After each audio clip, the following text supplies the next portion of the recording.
ప్రధాన ఉపాధ్యాయులకు, ఇక్కడ వచ్చినటువంటి పెద్దలకు, ముఖ్య అతిథులకు మరియు నాతోటి బాలికలందరికీ 76వ స్వతంత్ర దినోత్సవం శుభాకాంక్షలు.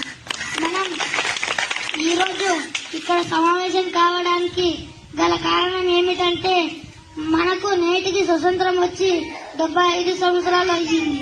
స్వతంత్రం అనేది ఏ ఒక్కరి కృషి వలన వచ్చింది కాదు. ఎన్నో పోరాటాలతో, ఎంతో మంది బలిదానాల ఫలితం మనం ఇప్పుడు అనుభవిస్తున్న స్వేచ్ఛ.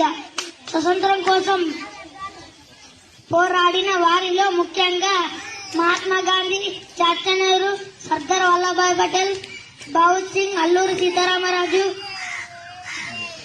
బాల గంగాధర్ తిలక్, ఝాన్సీ లక్ష్మీబాయి,